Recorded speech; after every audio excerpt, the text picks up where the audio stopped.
Mazoezi siku moja na ukawa afya nzuri. Kwa hiyo mazoezi itakuwa ni swala la muendelezo, utafanya kwa muda fulani kama ni mazoezi, au kama unafanya diet utafanya kwa muda fulani, unakula aina fulani ya vyakula utafanya kwa muda, na ndipo unaweza kuimarisha ama afya yako ikawa sawa.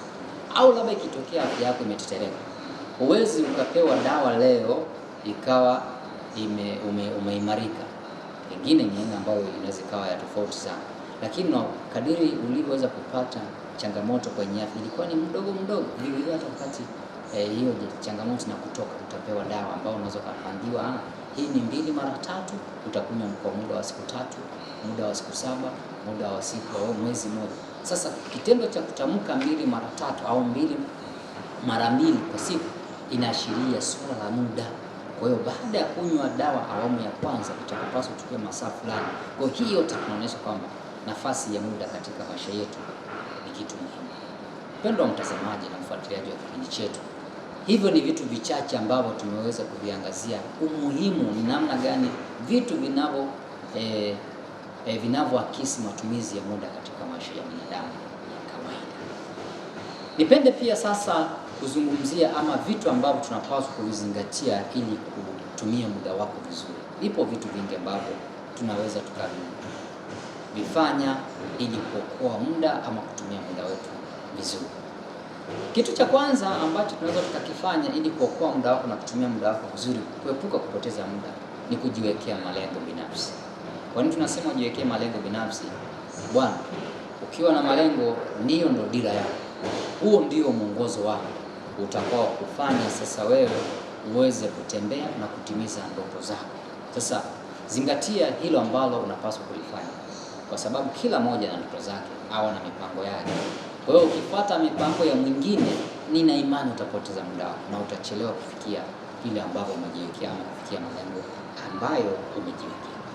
Jambo la pili, ili uweze kufanikisha kutumia na kuokoa muda wako vizuri, ni weka vipaumbele kwa vitu unavyofanya. Kwa nini tunasema weke vipaumbele? Unaweza ukapanga au ukaweka malengo mengi kwa wakati mmoja.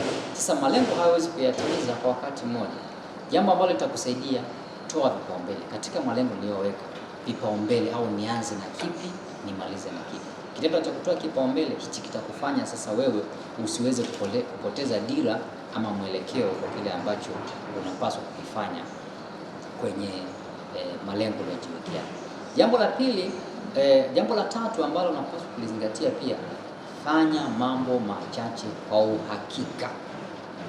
Watu siku hizi wanasingizia kisingizio kwamba ukimwambia vipi bwana, kwamba mambo ni mengi muda mfupi. Hapana, hii sio kweli.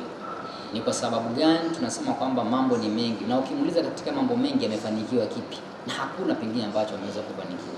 Unaweza kwamba mambo ni mengi lakini ufanisi hamna. Tunachoweza kusema ni kwamba fanya mambo machache, lakini hayo mambo machache yafanye kwa ufanisi. Kiumbe pekee ambaye anaweza kufanya mambo mengi kwa wakati mmoja na kufanikisha ni mwanamke. Sisi tofauti na sisi wanaume. Wanaume unaweza kutomba una shughuli moja unaweza kufanya kwa uhakika na ikatoa matokeo, lakini mwanamke anaweza kufanya mambo mengi ambayo ni madogo na akafanikiwa yote. Anaweza kawa anapika, anakagua mtoto ameandika shuleni, anaweza kawa pengine anafua, anaweza kawa pengine ananyonyesha mtoto, au anaweza kawa pengine anafanya shughuli nyingine. Lakini kwa sisi wengine ambao hatujajaliwa kipaji hicho, tunapaswa kufanya mambo machache na tunayafanya kwa uhakika, na ukishamaliza jambo hili linakupa nafasi ya kufanya jambo lingine kuliko kujificha kwenye mwavuli wa kusema kwamba mambo ni mengi. Kitu cha 4 kinachoweza kufanya ukatunza muda wako vizuri ni kuwa makini na mambo yanayokupotezea muda. Kabisa, kuwa makini na mambo yanayokupotezea muda. Vipo vitu vingi ambavyo unavijua mwenyewe vinakupotezea muda. Kwa mfano mimi naweza nikasema vitu ambavyo vinanipotezea muda pia wakati mwingine ni simu yangu nikiwa na bando. Simu nikiwa na bando wakati mwingine inanishawishi, leo niko Facebook, Instagram, wapi, Twitter, wapi. Sasa wewe ndio unajua vitu vinavyokupotezea muda. Kama ni simu, jitunze. Heshimu muda na vitu vilivyopanga, vifanye kwa wakati. Lakini angalia sasa usije kaanza kufanya vitu ambavyo havikuwa kwenye ratiba yako. Epuka vile vitu ambavyo vinakupotezea muda wako, vitakufanya usitimize malengo yako.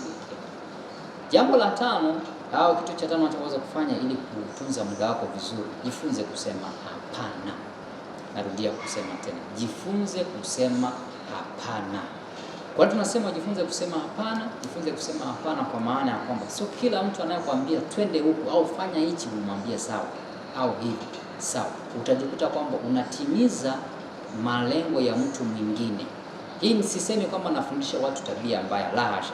Lakini ikitokea mtu ambaye anakwambia twende huko au tukafanya jambo fulani, mwambie samahani, kwa muda huu nilipanga kufanya kitu fulani, au kwa muda mfupi ujao nitafanya 1, 2, 3.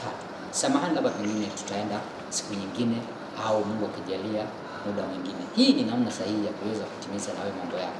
Vinginevyo ukiambiwa twende sokoni, twende kilabuni, twende uwanjani, twende. Sasa unaniambia kwamba ni lini sasa utaweza kutimiza malengo yako uliyojiwekea? Kwa hiyo muda mwingine jifunze kusema neno hapana, si kwa kumaanisha unakaidi, ila isipokuwa kwamba unampa mtu sababu kwamba kwa kipindi au muda huu nilio nao nimejiwekea mambo yafuatayo.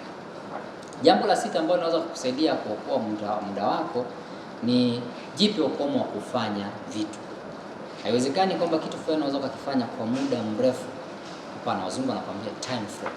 Time frame maana yake ni nini? Jipangie muda, kama hichi kitu nitakifanya kwa muda fulani. Hii itakusaidia pia kupima na kufanya tathmini ya kile ambacho umekifanya. Je, inatoa matokeo? Na usije kwa unatumia muda mrefu ukifanya, wakati mwingine kitakupotezea muda. Kwa hiyo jipe muda ama time frame. Nina imani nimesema mambo machache kati ya hayo mengi ambayo unaweza kuyazingatia kutunza muda wako vizuri. Kwa hiyo vivyo hivyo na wewe pia mfuatiliaji na mpenzi mtazamaji, unaweza kuongezea pia kwenye comment ni nini ambacho unaweza ukakifanya ukakizingatia ili kuokoa ama kutumia muda wako vizuri. Asante sana. Kwa majina naitwa Emmanuel Petro Majani, mwandishi wa kitabu cha Muda Wangu Mafanikio Yangu. Tuonane kipindi